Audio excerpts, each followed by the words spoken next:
Hello everyone, this is my 1993 Land Rover 90 Defender TDI.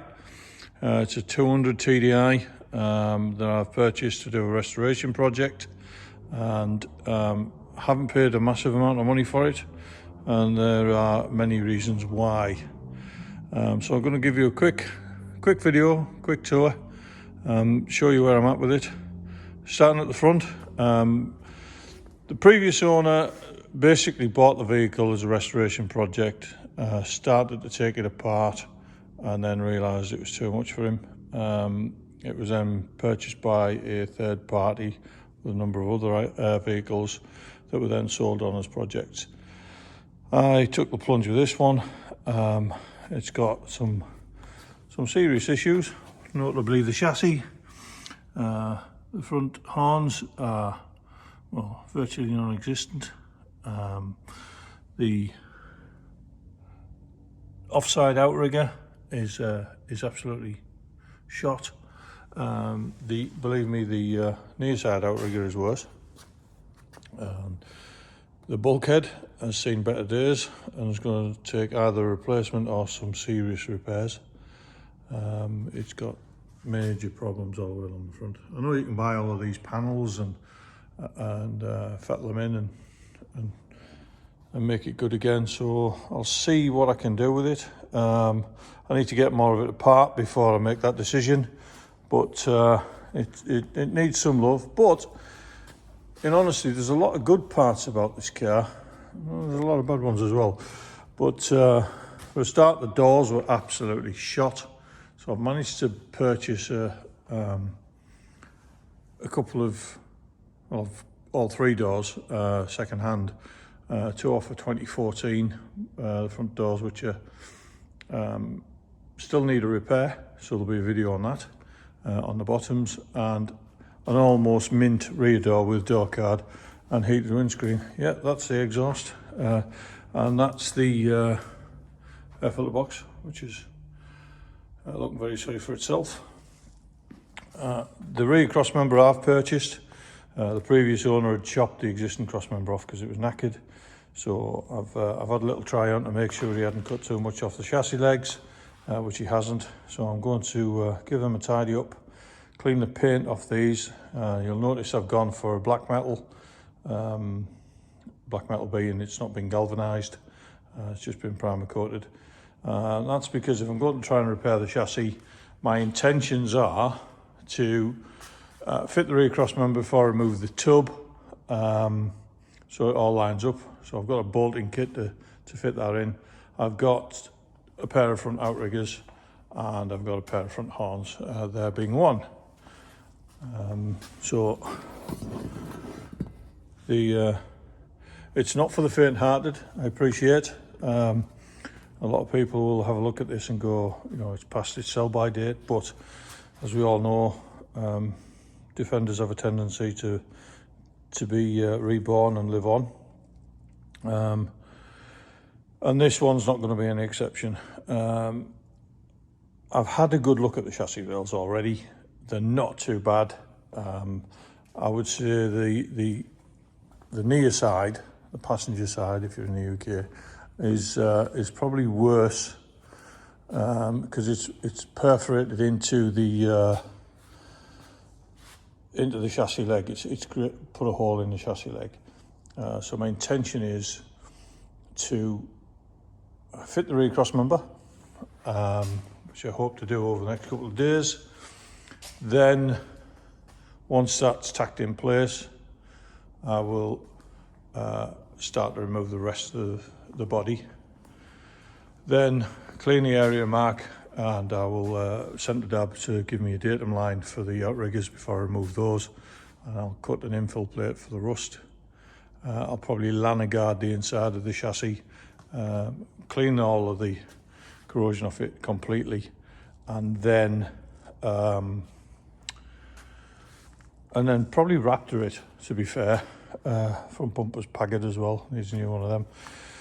Radiator and intercooler are good, but I've seen better days, so I've already purchased a new one from Britpart, including the casing, and I've done a bit of research and I've managed to find a replacement turbo, a refurb turbo, that I can. It's a resto mod, so it's basically been upgraded with 11 vane billet, upgraded bushing seals. So it'll probably give us another 10% horsepower. Not that these had a great deal. This one's 113, I believe. Yeah, it looks really sorry for itself, but it'll come on. I mean, it starts and runs great. The brakes are shit, but everything else is all right. Needs a new bonnet. I was considering repairing it, but to be fair, I sort of had my heart set on putting a Puma bonnet on it, so I'll search for one of them in the breakers and see if I can get a decent one. But this will get sold on because somebody will want it. I do have the wing, front grille, a spare door, rear door, because there was already one in it after I'd purchased another, but never mind. The roof's obviously had a roof rail on at some point. It's got some surface rust, but that will come off. I haven't decided yet whether or not I'm going to keep it the same colour. I may change it to green. I have a penchant for green. Do like it a bit. And I've got a virtually new set of van panels, so to remove the rattly windows. But these are in good order. So if I do go down that route, they will be sold on to help fund the build. And just to give you a bit of information about me, because a lot of people look at this and probably gulp. I've had 40 years in heavy industry, first 25 as a pressure welder on power stations and petrochemical plants, so everything I see here doesn't faze me whatsoever. So I'll do as many videos as I can, and try and get as much information and try and do a bit of time lapse. I'm only filming it on the phone at the moment. I'll see how it goes, but we have a couple of other projects ongoing. One of which is this E46 M3, which we're doing a bit of work on. The paintwork's absolutely shot. This belongs to my son, so we're doing the floor strengthening. We've put rear arches in it, so we're going to put the full floor strengthening kit on, and then give it a good clean Raptor underneath it, and then strip the rest of the car off, redo all of the rear subframe, rebush it, refit all of that once it's all been rapted, and then strip the doors off, boot lid, bonnet, everything else that we can, and it's going for a full respray in Imola red. So it'll look a good car when it's done. It's had a lot of work already, EBC brakes and such. So just to give you some idea of the other toys that we've played with, this was my last project. This is a 1942 Ford GPW, but I'll do a proper video on this, that I've restored over the last 5 years. She's absolutely immaculate now. As good, if not better, than when it came off the production line. So, and this has had front horns fitted. It had been absolutely destroyed. I had a cow catcher on the front when we first got it, and you can just see in there, possibly. I'll point it with my finger.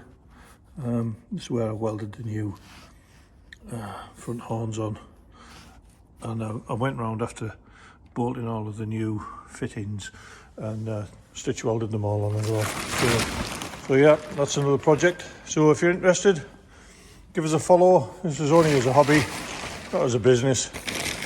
It's just me and my son, who will be introduced in a further video, tinkering about with bits of rusty shit and trying to keep them going.